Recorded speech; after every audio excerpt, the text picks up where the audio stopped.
این هفته خبر تو خبر داره براتون از عظمایی که از یه طرف میخواد مذاکرات رو کش بده و از اون طرف از این روزه ها میخونه. سعی کنید مسائل کشور رو به این گفتگوها گره نزنید. این تأکید منه. کاری که ما اشتباهی که در برجام کردیم اینجا تکرار نشه. اصلاحاتی ها هم که بد جوری هول شدن از این ترانه ها درست کردن.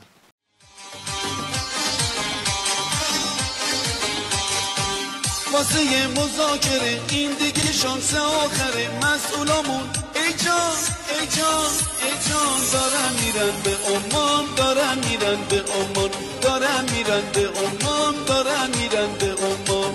اون همه شعار دادن، وعده بیشمار دادن، تحریمان بهونشون هی به ما فشار دادن. بعد اون گرونی ها ترامپ نشست گفت که بیا، ترامپ نشست گفت که بیا. دا که از تو آسمون موشک نیاد به خونمون داد میزنیم ای جان ای جان ای جان. باشید برید به عمان، باشید برید به عمان، باشید برید به عمان، باشید برید به عمان.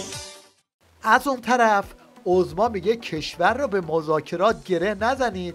بعد از این طرف ظریف اینطوری دل جک و جونورای نظام رو خالی میکنه.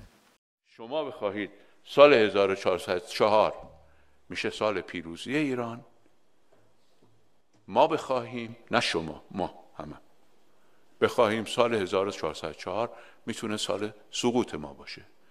ولی من اطمینان دارم که مردم ایران بزرگتر از این هستن که بشه سقوط رو برشون تحمیل. این یکی هم فکر کرده با این قمپوزا میتونه عظما رو از مخمسه‌ای که توش گیر کرده نجات بده. آقای ترامپ اشتباه نکن. این اشتباه تا اولین و آخرین اشتباه نه فقط خودت بلکه امریکا خواهد بود.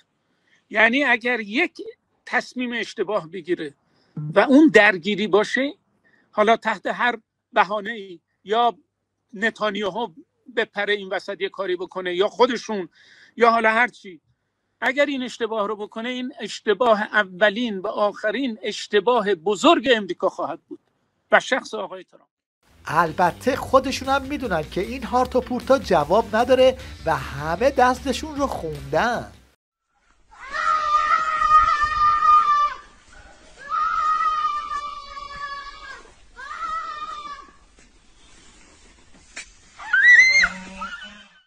بشنوید از بوفالوی عمامه‌دار ولایت که با زبون بی زبونی از قصد عظما پرده برمیداره و میگه هدف وقت کشیه. حالا این مذاکرات خب یه به اصطلاح دستاندازی در مسیر حرکت است.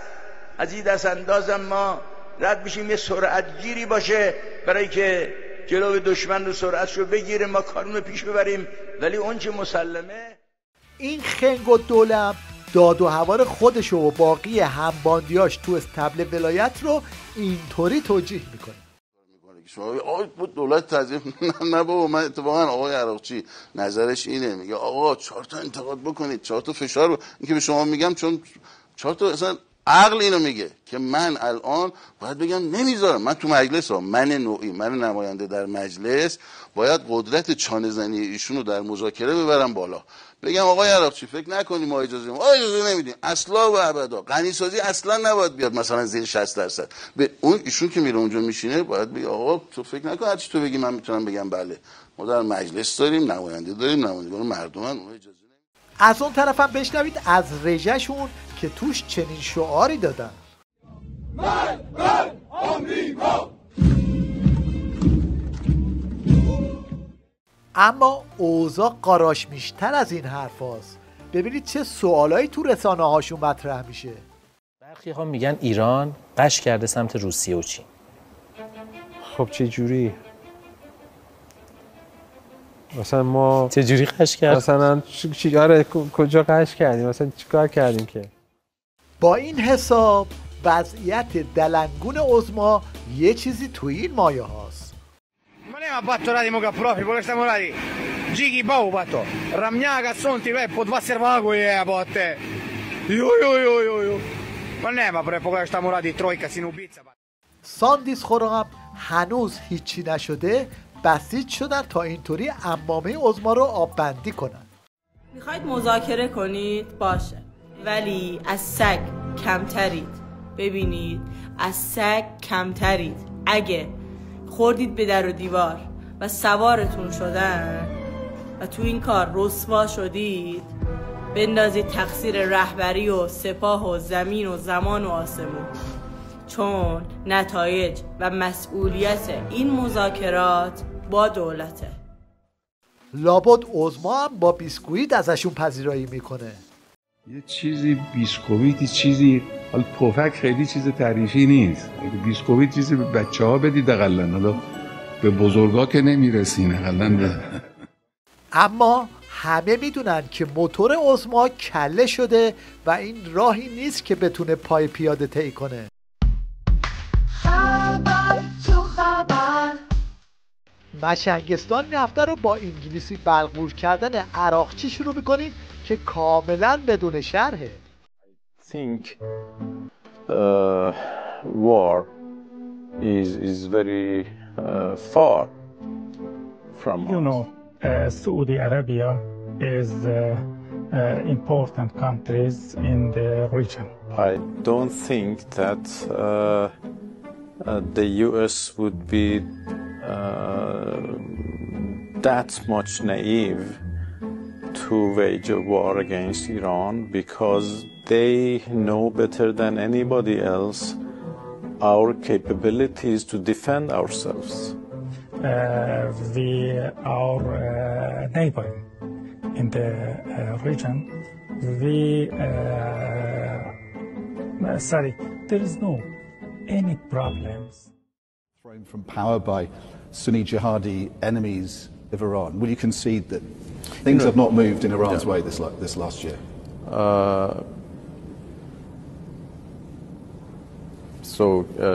Can I answer this in Parsi? من معتقدم که I believe that there is ظاهراً گیجبازی تو نظام ولایت تبدیل به اپیدمی شده. اینم یه چشمه از زرشکیان. بلوغ را به تماشا نشستند تا تفسیر کنند غرور یک ملت را از اقتدار فرزندانی که سربلند بر بلندای رفیع ترین قله ها ایستادند. کوه تکیه بر استوایی شما میزند و آسمان. یکی نیست به این زرشکیان بگه تو قیمت لوبیا چیتی رو تثبیت کن، تماشای چتربازا پیشکش. امنیت اقتصادی یعنی این که لوبیا چیتی پریروز قیمتش این بود، دیروز قیمتش این شد، حالا باید قیمتش رو عوض کنیم. امروز زنگ زدن که میان قیمت ها فرق کرد.